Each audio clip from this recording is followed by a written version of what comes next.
நீங்க 6000 ரூபாய்க்கு ஒரு குட்டி வாங்குறீங்க, அடுத்த 12 மாசத்துல 18000 ரூபாய்க்கு விற்கலாம். இன்ட்டு 3 டைம்ஸ் விற்கலாம். நீங்க இதுல ஒன்னு கேஷுவாலிட்டி ஆச்சு அப்படின்னா இந்த வருமானம் வந்து அப்படியே குறைஞ்சிடும். பொட்டாட்டை அவ்வளவு சீக்கிரம் விற்கவும் முடியாது, அறுக்கவும் முடியாது. இப்போ உங்களுக்கு எமர்ஜென்சியா பணம் தேவைப்படும் போது நீங்க அடுத்த மாசத்திலேருந்தே கெடாவை விற்க ஆரம்பிச்சிடலாம். கெடா போகிற ரேட்டுக்கு பொட்டை போகவே போகாது. நீங்க ஒரு ரேட்டுக்கு வாங்கியிருப்பீங்க, இங்க கேட்டீங்கன்னா அதுல பாதி கூட போகாது. இப்ப நீங்க அதை அறுப்புக்கும் கொடுக்க முடியாது. ஒண்ணு சினையா இருக்கும், இல்ல குட்டி போட்டு பால் கொடுத்துட்டு இருக்கோம். அப்போ நம்ம வந்து கெடாய் குட்டிகள் மாதிரி நிறைய வாங்கி வளர்த்தோம் அப்படின்னா நீங்க வாங்கிட்டு வந்த அடுத்த நாளே உங்களுக்கு விற்கலனா கூட நீங்களே ஞாயிற்றுக்கிழமை நீங்களே ஒரு கசாப்புக்காரனை கூப்பிட்டு வெட்டி நீங்களே காசு ஆக்கிடலாம். ஆக்சுவலா கெடா குட்டின்றது ஒரு நடமாடும் ஏடிஎம் சென்டர் மாதிரி. ஒரு 10,000 தேவைப்படுதா, ஒரு கெடாவை வந்து நீங்களே கசாப்பு பண்ணி நீங்களே அமௌண்ட் எடுத்துட்டு போயிடலாம். ஆனா பொட்டையை அப்படி பண்ண முடியாது. இது தெரியாம நிறைய பேர் என்ன பண்றானுங்கன்னா பெரிய பியூட்டி கேளுங்க 50 பொட்டை ஆடுகள் வாங்குறாங்கல்ல, அதுக்கு மேட் பண்றது கெடா வாங்குவாங்க. அந்த கெடாவோட விலை 1 லட்சமா இருக்கும். பிளைண்டா போய் நம்ம இறங்கிட்டோம்னா அடுத்த மாசத்துல இருந்து அள்ளியறலாம். இப்ப இதை கேட்டுட்டு இருக்க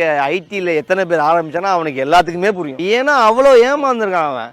எவனாவது மேட் பண்றது கெடா 1 லட்சம் ரூபாய்க்கு வாங்குவானா? இதை விக்கிறான் பாருங்க, அவன் புத்திசாலியா வாங்குறவன் புத்திசாலியா எனக்கு தெரியல. ஒரு பண்ணை ஆரம்பிக்கணும்னா மினிமம் 2 ஏக்கராவது இடம் இருக்கணும். அது கம்மி ஆயிடுச்சுன்னா இந்த ஃபீல்டுக்கு வரவே கூடாது. 2 ஏக்கர் இருந்தாதான் அட்லீஸ்ட் 100 ஆடு வளர்க்க முடியும். நான் சொல்றது அட்லீஸ்ட் 100 ஆடுன்றது ஆக்சுவலா வளர்க்க முடியாது. இன்னும் ஒரு ஏக்கராவது இருக்கணும். பட் வந்து சில தீவனங்கள்லாம் இருக்கு. மர தீவனங்கள் போடாம வெறும் பசுந்தீவனங்களை மட்டும் போட்டுட்டோம் அப்படின்னா 100 ஆடு வளர்க்கலாம். கம்பல்சரி தாராளமா 100 ஆடு வளர்க்கலாம். அந்த 2 ஏக்கராவது இல்லாம ஒருத்தன் வரான் அப்படின்னா கண்டிப்பா போண்டியாரும். அந்த 2 ஏக்கருக்கும் தண்ணி வசதி முதல்ல இருக்கும். நம்ம ஆக்சசபிலிட்டிக்கு பண்ணையும் நம்ம வசிக்கிற இடமும் பில்லு போட்டிருக்க இந்த தீவனங்கள் போட்டிருக்க இடமும் எல்லாம் ஒரே இடத்துல இருந்துச்சு அப்படின்னா வெரி லக்கி. இல்லனா உங்களுக்கு மாத பெட்ரோல் செலவே 2000 ரூபாய் வரும். 100 ஆடுகளுக்கு மேல ஒரு ஆடு இருந்தாலும் நீங்க ஆள் வச்சு பார்க்கலாம், தப்பே கிடையாது. 100 ஆடுகளுக்கு குறைவா வீட்டாள் பார்த்தாதான் அதுல வருமானம் நிறைவா கிடைக்கும். நீங்க 6000 ரூபாய்க்கு ஒரு குட்டி வாங்குறீங்க, அடுத்த 12 மாசத்துல 18000 ரூபாய்க்கு விற்கலாம். இன்ட்டு 3 டைம்ஸ் விற்கலாம். நீங்க இதுல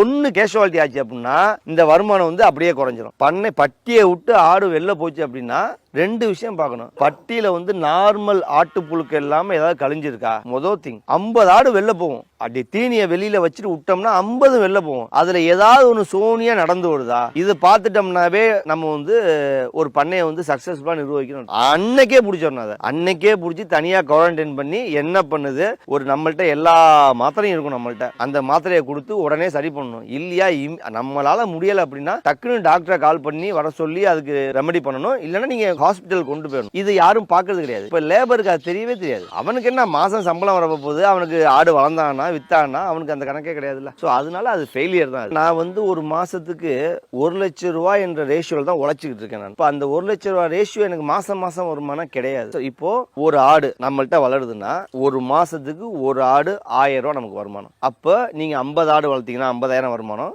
100 ஆடு இருந்தா 100 ஆடு வருமானம். என்கிட்ட இப்ப 140 ஆடு இருந்துச்சு, இப்ப 40 தான் நிக்குது. இந்த 2 மாசத்துல கிட்டத்தட்ட 100 ஆடு நான் வித்துறேன் நான். அப்ப இதுக்கு முன்னாடி மாசம்லாம் நான் தீனி போட்டுட்டு இருந்தேன். வித்தது வந்து பல்கா இந்த 2 மாசத்துல கிட்டத்தட்ட 1.5 மாசம் தான் ஆகுது, எல்லாத்தையும் வித்துட்டேன். ஒரு 6000 ரூபாய்க்கு ஒரு ஆடு வாங்குறீங்க அப்படின்னா 2000 ரூபாய் தான் ஒரு வருஷம் ஃபுல்லா தீனி போட்டுருப்பீங்க.